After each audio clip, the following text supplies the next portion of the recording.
Welcome to This Explainer. Today, we are unpacking a truly fascinating case study in suburban bureaucracy and, honestly, the hilarious limits of human control. We're stepping into the high-stakes, rigidly governed, and exquisitely manicured world of the Cobble Lane Homeowners Association. If you've ever lived in a neighborhood with a strict HOA, you already know that rules are not just suggestions, they are the very fabric of society. But what happens when nature just decides to completely ignore those rules? Okay, let's dive into this. A general erosion of neighborhood dignity. It sounds apocalyptic, right? Like the absolute collapse of civilized society right there on Cobble Lane.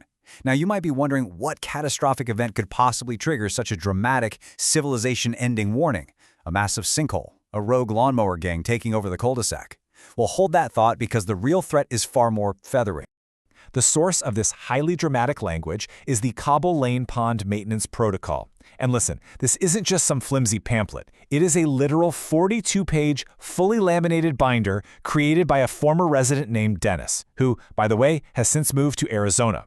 For 19 years, a resident named Marlon Petz has lived on Cobble Lane without a single incident, making him the absolute perfect keeper of the binder.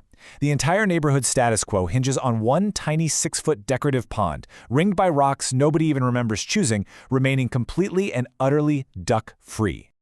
So, according to page 14 of Dennis's sacred protocol, ducks are basically public enemy number one. The binder clearly outlines the threats: parasites, noise complaints, and, underlined twice for maximum emphasis, you guessed it, that famous general erosion of neighborhood dignity. Now, Marlon had never actually seen a duck erode anyone's dignity, but he treated this document with absolute deadpan gravity. Why? Because questioning Dennis's logic was strictly forbidden and grounds for a formal sit-down HOA review. But the rigid order of Cobble Lane was completely shattered on what started as a seemingly normal Saturday in April.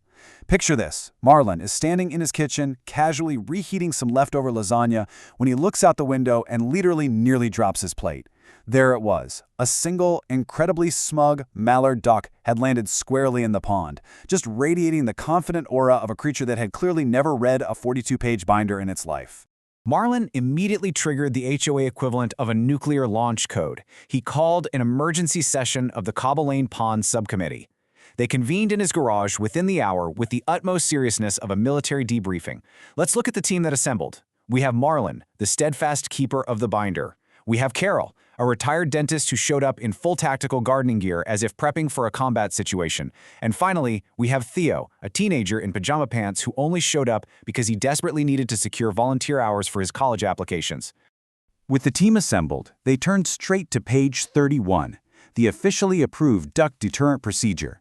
And this wasn't just a suggestion, it was a strict, rotating schedule of suburban warfare.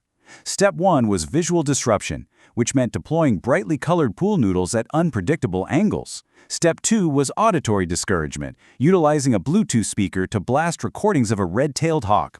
Marlon had actually inherited this exact tactical gear from Dennis in a mysterious manila envelope left on his porch years ago. Carol eagerly took the lead on the pool noodles. She approached the pond like a bomb squad technician, placing each noodle with intense, theatrical precision and literally narrating her every move. The expected outcome? An aggressive, impenetrable perimeter. The actual outcome? The whole formation looked like a losing game of giant pickup sticks. And the duck? It just watched Carol with polite interest, occasionally bobbing its head like it was taking mental notes for a nature documentary about bizarre human rituals. Next up, Theo was deployed for auditory discouragement. It took him 3 tries just to pair the Bluetooth, which is classic. When the red-tailed hawk screech finally blasted, it didn't intimidate the duck at all. Instead, it caused absolute chaos across the neighborhood.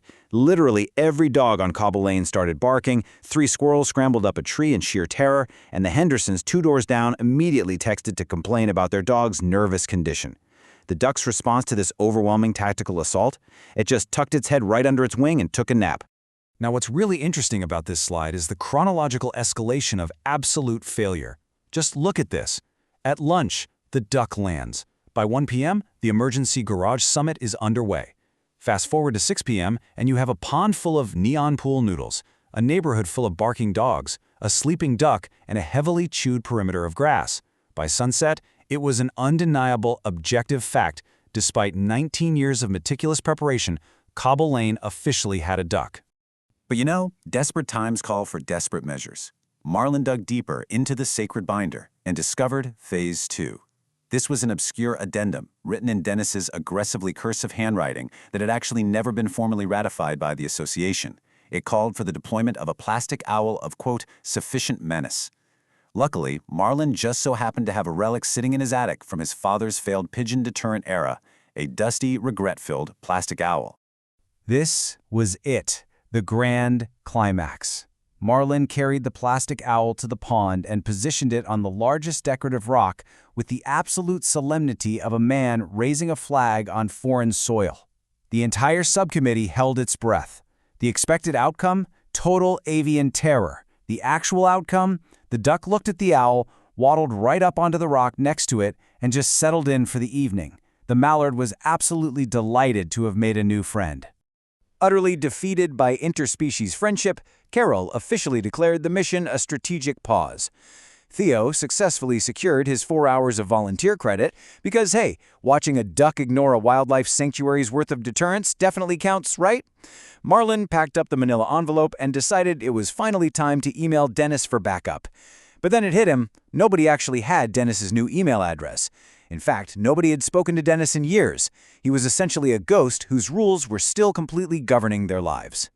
Fast forward to the following week. The regular Homeowners Association meeting was in session, and it was finally time for the Pond Subcommittee's report. Marlin, ever the dutiful rule follower, stood up, solemnly opened the 42-page binder to page 14, and actually began to read aloud the dire warning about the impending erosion of neighborhood dignity. And this brilliantly illustrates the absurdity of the whole situation. As Marlin read about the catastrophic destruction of their neighborhood's dignity, the entire room turned to look right out the window.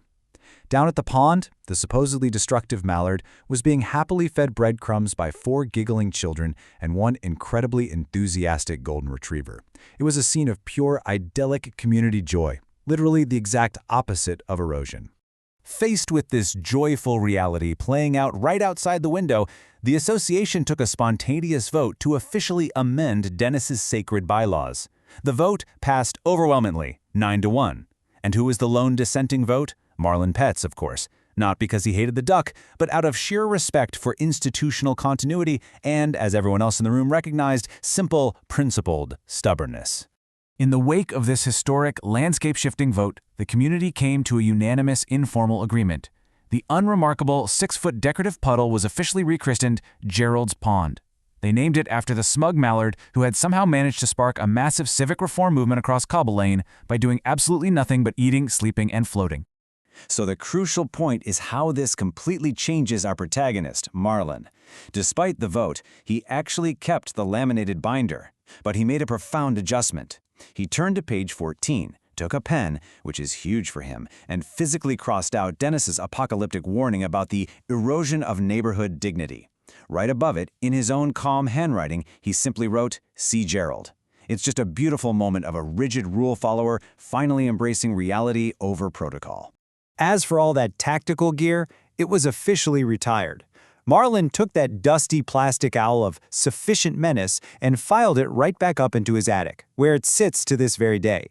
Over its 2 documented careers, first with the pigeons and then with Gerald, it successfully deterred absolutely 0 birds. But, you know, in its own small plastic way, it did make one very good friend on a decorative rock in a suburban pond. The story of Gerald's Pond is hilarious, for sure, but it actually leaves us with a really fascinating takeaway. We all have our own versions of Dennis's 42-page binder, don't we? Rigid, outdated rules we follow just because that's the way it's always been done. So I want to leave you with this final thought to consider. Look at your own life, your own workplace, or your own daily routines. What outdated rules are you blindly following that might actually be eroding your own everyday joy?